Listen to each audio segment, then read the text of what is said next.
Hello, this is Buffy Hamilton from the Unquiet Library at Creekview High School, and I'd like to take just a few moments to share with you some thoughts on the importance of school librarians taking an active role in the assessment of student work and student learning. I like to think of assessment as a really essential part of the learning process, but unfortunately it's often the missing piece when we think about collaboration. And for whatever reason, sometimes I think we abdicate that role. Even though we frame ourselves as teachers, we may not realize or may not stop to consider that just as we participated in the assessment of student learning as classroom teachers, that so must we do that as teachers working with students across many grade levels and subject areas through the library. And some people may ask, well, really, is it that important? Should we play an active role in the assessment of student learning?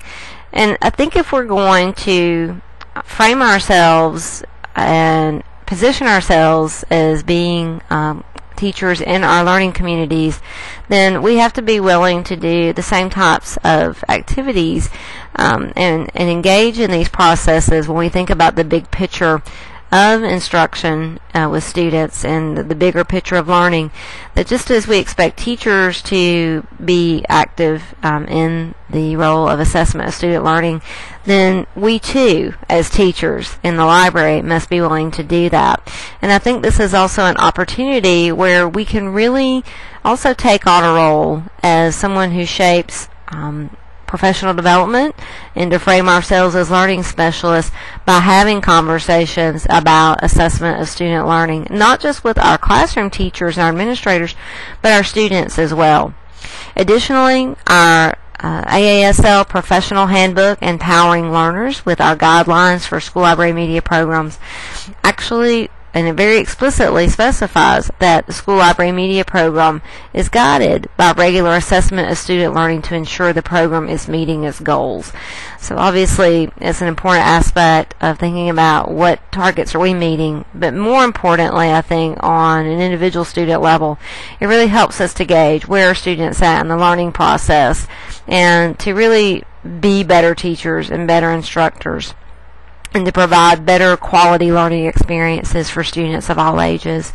So how do we go about doing this? It's important to embed ourselves in the instructional design process in conjunction with our teachers and students. And there are many models of instructional design, but I particularly like the model of backwards design, which looks at learning outcomes, then moves to identifying assessments, and then helps you to dovetail those learning targets and assessments with the types of learning experiences and instruction that you'll be crafting for your students in conjunction with the students and the classroom teacher. So how do we begin by identifying specific learning targets? There are primarily two places that we can use as starting points, and that is, of course, content area standards as well as information literacy standards. We also want to be sure that when we're looking for these learning targets or these criteria, that we use language that students can understand. And Chris Lehman talks about in schools how important it is, not just for teachers and administrators, but for students too, to have a common vocabulary about learning. How do we cultivate that type of language so that everyone's on the same page and being able to articulate what it is that students know and what they can do. So we want to keep that in mind when we identify those targets. We're then able to look at strategies and tools for conducting assessments, whether we're looking at formative, summative, or students engaging in self-assessment. And then we're ready to start designing performance tasks and learning experiences that will help them achieve those learning goals and help them achieve mastery of those goals, again, in conjunction with our teachers and students. Ultimately, I like to think of assessments as snapshots of student work that really gives us concrete evidence to adjust our instruction and to really do a better job of meeting students at their point of need. And unfortunately, I think assessment has come to take on some very negative connotations in the aftermath of No Child Left Behind and now Race to the Top. But I think if we frame assessment not as the bad standardized test or something that's negative, but instead think of it as an essential part of the bigger picture or puzzle of learning, then we can begin to view it in a positive light and to start to look at the possibilities of how assessment can better inform everyone's understanding about student learning. So when we're thinking about these three types of assessments, we want to look at evaluating and assessing not just the products of learning, but also the process as well. And again, we can use our content area standards as well as information literacy standards to target those two areas. Just a couple of very brief definitions, and if you're interested in teasing these out with some list of specific types of these different assessments, I have prepared a lengthier video that will outline that for you, that will be shared with you in today's session. But in a nutshell, formative assessment is the measurement of knowledge and skills during the process of learning. And unfortunately, I think these are the kinds of assessments that are missing way too much in action in so many classrooms across our country. I think if we're engaging in thoughtful formative assessment, we're able to head off so many problems that could crop up in the instructional design and the learning experiences of our students, because we're engaging in checkpoints, if you will, or these regular ongoing little snapshots that we can use to develop, if you will, the bigger picture of learning. And with these formative assessments, whether they're more open-ended, more traditional, more creative, we can really get a very good idea of where students are at, and then if we see there are gaps in understanding, or that perhaps we realize we did not do a very good job of introducing a concept then, or framing a learning experience, then we can drop back, adjust, and do that more thoughtfully. Summative assessments are often thought of as the objective test or the assessment that comes at the end of the learning experience. But again, they don't have to be just those objective or standardized tests, but in fact could be more qualitative and more open-ended forms of assessment. And then thinking about student self-assessment, how do we give them a greater role and more responsibility and having a voice in choosing different types of assessments to demonstrate and evaluate their work, and how do we give students a greater sense of agency? And I think when we're talking about making students active learners, it's absolutely imperative that we give students a voice and that we make student self-assessment a regular and integral part of the learning experience. And again, NJASL and our Standards for the 21st Century Learner in Action privilege and honor the importance of self-assessment by including that in the different skills and dispositions and responsibilities in our standards. Ultimately, student self-assessment, I think, is valuable because it does encourage participatory learning and conversations for learning. It increases intrinsic motivation and helps students to construct new meanings, and ultimately gives students a sense of ownership and voice in their learning experiences and adds more authenticity to what those learning experiences are like. So briefly, I want to give you just a sampler, if you will, of what this process looks like in our corner of the world at Creekview High School with our students in grades 9 through 12. One of our favorite mediums for formative and summative as well as student self-assessment is the use of blogs. And students may do this through traditional narrative types of written text or reflections in which they are thinking deeply and they're engaged in metacognition. They may also do this through video. We like to give our students different avenues for expression and for sharing their ideas. And whether it's through text or through a video on our library YouTube channel, students not only have a chance to reflect actively, but they're modeling that reflection for their peers as well as for a larger global audience, which I think is part of the beauty of the Read Write Web, and that it's very easy to make the learning process transparent and scalable. We also love using Google Forms. We primarily use these for more open-ended types of assessments, but you can configure them to be more objective types of assessments. And I think one of the features I really like about the use of Google Forms is that the student responses are pulled into a spreadsheet in Google Documents that can be shared privately with the classroom teacher. It could also be a tool to have a conversation with a student about what they shared, and to do a follow-up assessment, perhaps maybe through an interview or a mini conference or consultation, to just sit down and talk to the student one-on-one and discuss the strengths that they might have demonstrated, as well as to maybe inquire about with some follow-up questions about gaps you might see in knowledge.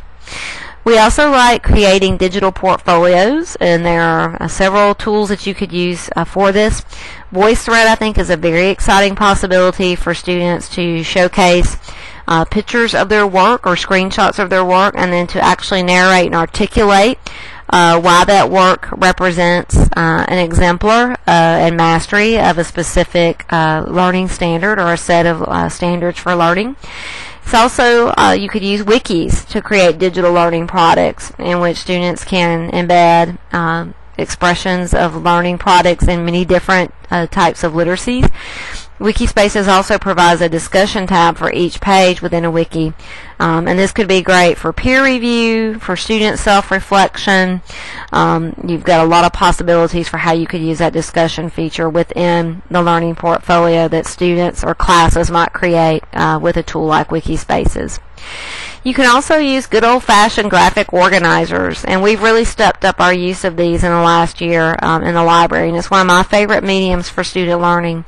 And I think what's, again, exciting about the use of technology with traditional types of assessments like a mind map or a graphic organizer like this is that they can then be scaled out, again, on a larger scale to a learning portfolio or a VoiceThread, a portfolio created with VoiceThread or Wikispaces or posted to a blog in which you can scan in or photograph this written work and then use it as a learning artifact to help kind of chronicle and weave this narrative of student learning. So I think that's exciting.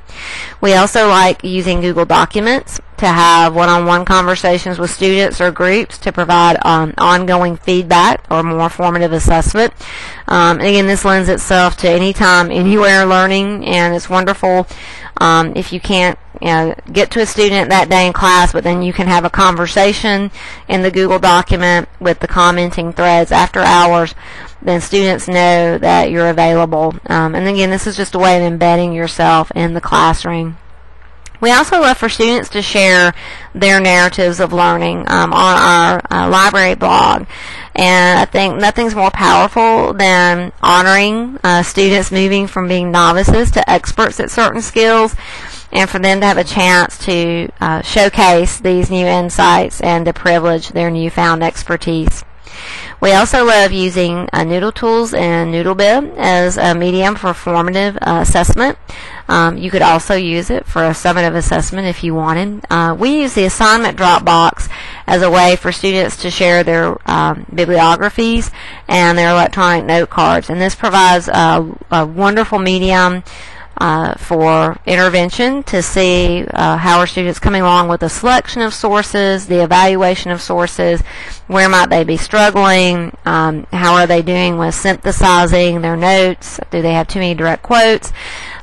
This is something that our students have also really liked. And again, the electronic aspect means that we can provide this feedback in a more immediate type of way, and again, students have access to it at any time. I also take a really active role in helping teachers create rubrics, and I know they're very busy, so many times I'll take a rubric I've already created, or I'll find one on the web. And of course we try to give attribution to any original sources, but I will craft the rubric based on our conversations about the targets, and then I like to have the teacher then take a look and give his or her input. And this year we've started involving the students more in some of the creation of these rubrics, and I think this is very important and something we want to do definitely more of next semester, but really getting students involved and identifying what's important and what needs to be emphasized, and how do we identify exemplary qualities of a learning product. As I mentioned, we love doing peer review, in which students get to provide constructive feedback to each other on projects or products.